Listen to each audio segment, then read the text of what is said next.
여러분은 전설 혹은 상상 속 영물이라는 단어를 들었을 때 가장 먼저 어떤 것을 떠올리시나요? 동양과 서양, 동서고금을 막론하고 먼 과거에서부터 오늘날에 이르기까지 우리가 수도 없이 보고 듣고 접해온 요괴가 있습니다.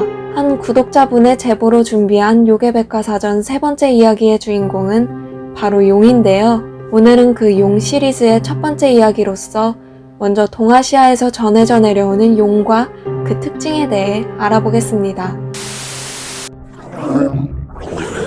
용, 우리나라에서는 고유어인 미르로 불리며 영어권에서는 드래곤으로 불리는 등 여러 가지 이름을 가지고 있습니다. 그만큼 용은 거의 세계 모든 나라의 전설에 등장하는 대표적인 상상 속 동물인데요. 수많은 지역과 설화에 등장하는 만큼 그 특성이나 생김새가 매우 다양하게 나타나지만 한국 사람들이 일반적으로 떠올리는 용의 모습은 중국 한나라 이후에 완성된 것입니다.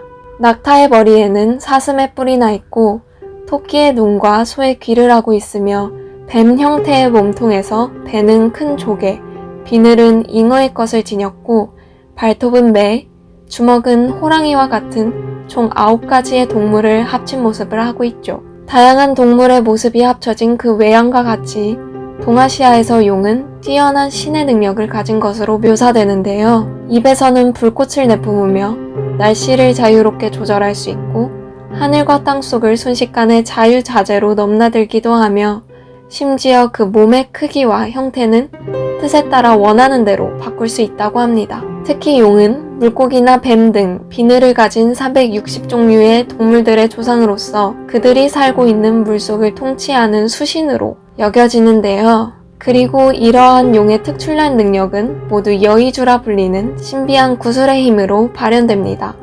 수많은 요괴들 가운데 용이 사람들에게 가장 오랫동안 기억된 이유는 바로 용의 대표적인 능력인 물을 다스릴 수 있는 점으로 보이는데요. 농사를 짓는 백성들은 가뭄이 곧 용의 분노로 인한 재앙이라 생각하여 가뭄이 왔을 때나 한 해에 성공적인 농사를 바랄 때 기우제를 지내기도 하고 어민들 또한 바다에 나가기 전 안전한 항해나 조업을 바라며 바다를 지배하는 용에게 용왕제나 풍어제를 지내며 오랜 기간 동안 용을 잊지 않고 숭상해 왔습니다. 전해지는 이야기에 따르면 용은 아름다운 보석과 청동색 그리고 참새고기를 좋아하며 자신의 비늘 사이에 흙이 쌓여 그 위에 나무가 자라도 신경 쓰지 않을 정도로 잠자는 것을 좋아한다고도 전해집니다. 반면에 철, 골풀, 진해, 전단나무의 잎사귀와 5가지의 색깔로 염색된 실을 싫어하고 자신과 같이 제복을 의미하는 돼지와 사이가 좋지 않다는 이야기도 있습니다. 특히 진해의 독은 용에게 치명적이어서 용의 뼈까지 녹여버릴 수 있다고 하는데요. 이에 대해서는 용이 주로 구름 위를 돌아다니기 때문에 진해와 만날 일이 많지 않아 그리 큰 약점이 되지는 않는다는 의견도 있습니다. 오히려 용의 약점으로 가장 많이 거론되는 것은 바로 용의 급소인 영린인데요. 참고로 용의 등에는 81장의 큰 비늘이 한 줄로 늘어서 있고 목 밑에는 이와는 반대 방향으로 나 있는 49장의 비늘이 있습니다. 용은 이 부분을 누군가가 건드리기만 해도 엄청난 아픔을 느끼기 때문에 영린을 잘못 건드렸다가는 그 즉시 물려 죽게 된다고 합니다. 동아시아의 설화에서 용의 등장은 반드시 기륭을 포함한 어떤 미래를 예시하니 용을 숭상하나 두려워하는 어떤 백성들은 이에 대한 자신들만의 해석을 하기도 하고 또 어떤 설화에서는 용이 직접 백성들에게 미래를 알려주기도 합니다. 또 용은 날씨를 관장함은 물론 적수가 없을 정도로 강력한 힘을 가졌으며 미래까지 예지할 수 있는 뛰어난 신통력으로 과거에는 청계를 통치하는 옥황상제의 사자로 여겨지기도 했습니다. 때문에 중국의 황제들은 용과 관련지어 자신들의 전설을 만들어내곤 했는데요. 이러한 영향으로 인해 중국과 한국 역사에서 용은 오랜 기간 왕을 상징하는 영수로 인식되어져 왔습니다.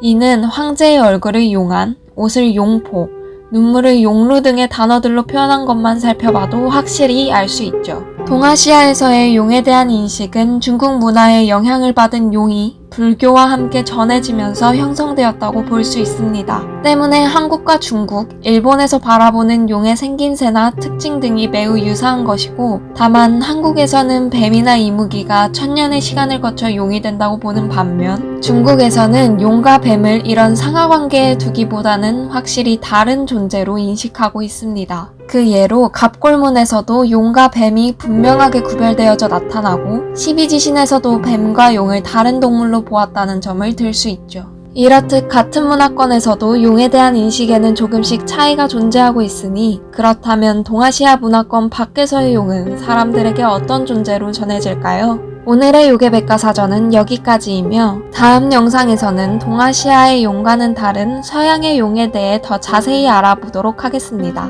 오늘도 함께 해주셔서 감사합니다.